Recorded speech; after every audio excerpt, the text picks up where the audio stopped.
So I'm Rob Noecker. I'm a tertiary glaucoma specialist. I've been doing laser tissue interaction research for the last 20 years or so.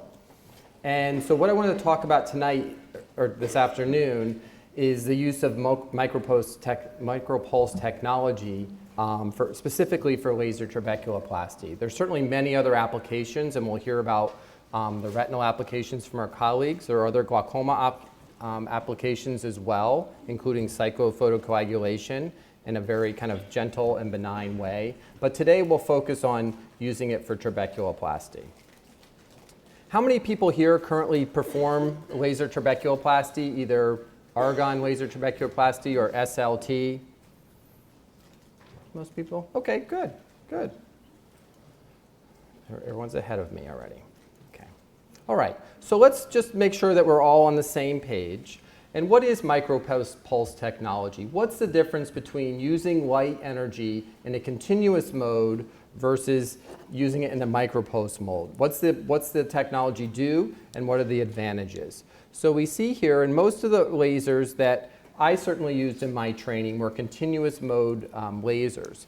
And what you get that when you apply the energy constantly, you tend to have an accumulation of effects. In this particular case, we're going to specifically talk about using a green light. You can use many different frequencies of light. This application, we're going to talk about using green light, so 532 wavelength. And we see if you apply that, you have continuous energy applied, and you'll have increased heating. So light energy is turned into heating. With MicroPulse, what we do, there's a lot of on-off. So you apply it for a short period of time. You take it off, reapply, take it off. And the idea is that you're getting low-level injury to the tissue, and then you have biologic upregulation. But by turning off the energy, it stops the heating cycle from just building and building and building, and it's really the heat which is very destructive. And this is something that we've learned over time, that you don't need it. You can still get the good effects of using the laser for biologic upregulation without the harmful effects. Sorry. So once again, when you modulate it, you can, if you use a lot of energy or a little bit of energy, you get biologic effects. You have a number of growth factors released, inflammatory mediators, cytokine release. You have macrophage recruitment in the trabecular meshwork. And you can get all these things whether you use a very harsh laser, like we'll say, for instance, using ALT, argon laser, where you apply a lot of energy, or you can get those same effects if you just apply energy for a very short period of time. You still can get the benefit without the downside. And that's one of the things we learned with MicroPulse technology. It doesn't take very much energy to get the positive biologic effect, which in the case of glaucoma or trabeculoplasty is to lower intraocular pressure. So once again, by turning it off, we only have energy applied to the treatment zone. We don't get that spreading thermal effect, which can cause coagulation necrosis, which is an ongoing process that rarely stops on its own. There's certainly a number of MicroPulse clinical studies in the literature looking at all types of different applications. Once again, this has been looked at in the retina world primarily. We've also looked at other wavelengths with MicroPulse technology, such as yellow light, near-infrared light. But once again, what we'll focus on today is using the green light. So just to review, where we use laser trabeculoplasty as a whole when we're treating glaucoma, how many people here, when you treat glaucoma patients, use laser first line before medications? Who does that? Who usually does it after all medications have failed? And who uses it whenever they feel like it? Okay, that's me. So, and I think there's arguments to be said for using laser trabeculoplasty in each part of the treatment algorithm. I think there's some patients that medications are just not going to be effective or not able to take them. They're going to have too many side effects. Other people, medications are a reasonable option, and we're really trying to keep them away from incisional surgery, and that's the traditional place to do as a step before we have to do incisional surgery and have the complications associated with it. So once again, when we're treating here, in this picture of the angle, iris is here, scleral spur, trabecular meshwork, this is light band brown line. And then we also have a region of the non-pigmented trabecular meshwork. The truth is, whether you can see it or not, all trabecular cells, unless you are an albino, has some pigment in there. So there is always pigment that can be targeted by this laser. Sometimes it's not so evident and it can be difficult to see, and we may have to apply more energy to get the effect. But all human trabecular meshwork has some degree of pigment in it. So to compare and contrast with other laser technologies that are available to us now, is when we talked about ALT, and this is what I was taught in my residency, is that part of the therapeutic effect is that you cause a burn, you have shrinkage in that area of the burn that is no longer viable, no longer lets aqueous out, and then you open up adjacent areas. That area, I think, has relatively been proven more wrong than not. The newer theory is that you have activation of mediators. So once again, you have a low level energy. Cells that contain pigment are destroyed, but the non-pigment containing cells are left in place. Also, the collagen beams are left alone because there's no thermal damage. Then once again, there's cytokine release, there's recruitment of monocytes, which become macrophages, and they basically have cleaning up of the trabecular meshwork. ALT, because we're sacrificing some trabecular meshwork, is really, you don't tend not to do it 360 degrees at one time, just because you worry about removing viable meshwork, and it's a relatively focal, small spot size. On contrast, SLT, which has been available for about 10 years or so, it targets intracellular melanin, so once again, it's more limited, only those cells that contain pigment. There's not much thermal damage. It may be repeated. I've had patients that I've treated up to 5 times in my own population. Has a 400 micron spot size, so very diffuse energy. So once again, I think what you see is moving away from the concept of burning things more to or treating zones to have biologic upregulation. And by diffusing the energy, much as we'll talk about MLT here in a second, that's really how we want to think about it. Unfortunately, SLT is there's only one thing you can do with your SLT laser, and that's SLT. And then you can have postoperative spikes. So MLT takes some of the good things that SLT is, because SLT is a kinder, gentler way to do trabeculoplasty. So MLT is similar in that, and it has the same green light.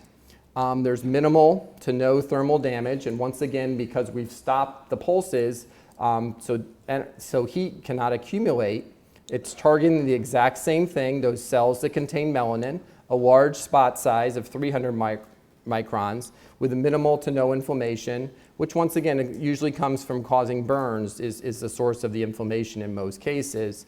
It appears to be repeatable, and once again, we'll talk a lot about the different applications.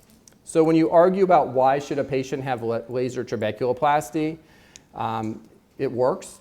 Once again, all types of trabeculoplasty in the short term tend to work very similarly. The problem is later on is where the differences become apparent in terms on the safety side. Compliance is good, side effects are less. And I have to say, in the United States, and I hope that we have questions you can write down on cards for us to answer in a little bit. And I hope that you all will send those forward. But in the United States, more and more, we do more laser trabeculoplasty as first line or after 1 drug or 2 drug therapy. We're starting to move away from using all medications before doing laser trabeculoplasty. And part of it is economic factors. As our economy gets worse and worse, the people want to spend less and less on medications. So here's a video from Ike Ahmed doing a treatment, and this is very typical. You see the treatment zone. Here's iris, scleral spur, trabecular meshwork. Maybe we can replay that again. There we go.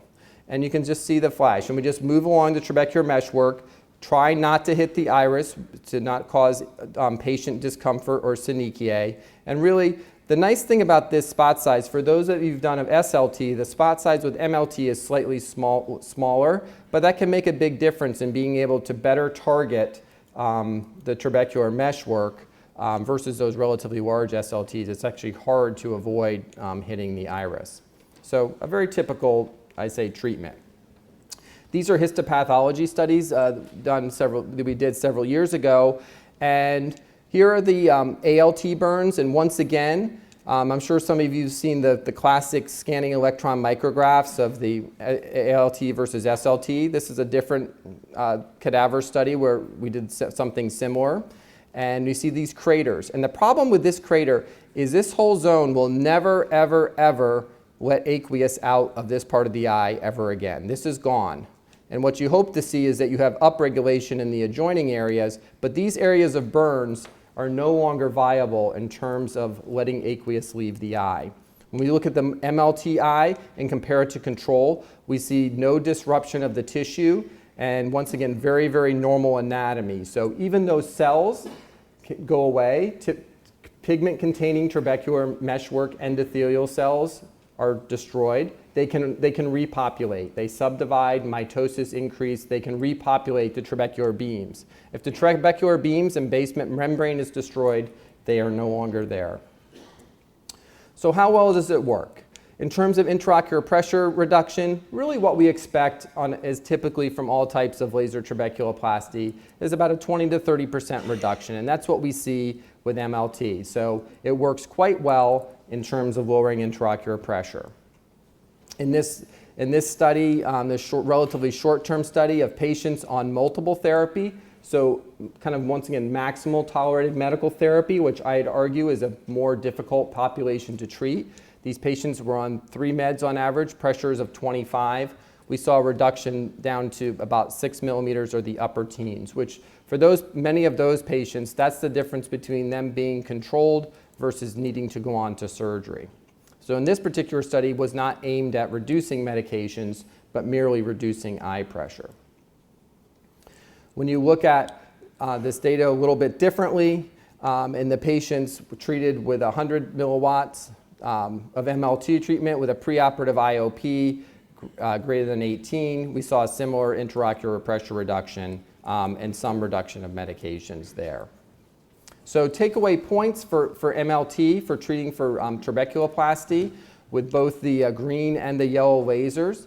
The settings that are typically used, 1,000 milliwatts, 300 micron spot size, 300 millisecond duration with a 15% duty cycle. So that means the laser is only actively firing 15%. So it's on, off, but it spends most of the time in the off position, once again, to let the heat that's accumulated to dissipate. We try to visibly have applications of 360 degrees abutting. How many people, when you do laser trabeculoplasty, treat 360 versus 180? How many do 360? How many do 180 degrees? Okay, good. So that's interesting because I usually do 360. I've become comfortable with being more aggressive. But 180 certainly, and that's the way our original clinical trials were done with 180, and that seems to work okay. So no pre or post-op medication. Sometimes I do have patients use a topical NSAID to keep their eyes comfortable, and follow up typically, I usually see them about 10 to 14 days. So, where can MLT be used? For those who the effect of medications are laser, so it's certainly, I've treated patients who've had prior SLT or ALT, and you still can get, this laser works differently enough where it can be effective in those patients who've failed those other treatments. Other people who've had inadequate responses, prior ALT, as long as the angle is open. The problem with some patients with prior ALT is there are a lot of peripheral synechiae, but you need to treat around the synechiae if that's a problem in some of those cases. Primary treatment has been used and seems to be effective. The benefits for patients is less medication load, the avoidance of surgery. And the nice thing specifically with this laser, and this is beyond the scope of this talk, but we can use the same laser for many other applications, both for glaucoma as well as retina applications. And that's all I have. Thank you very much.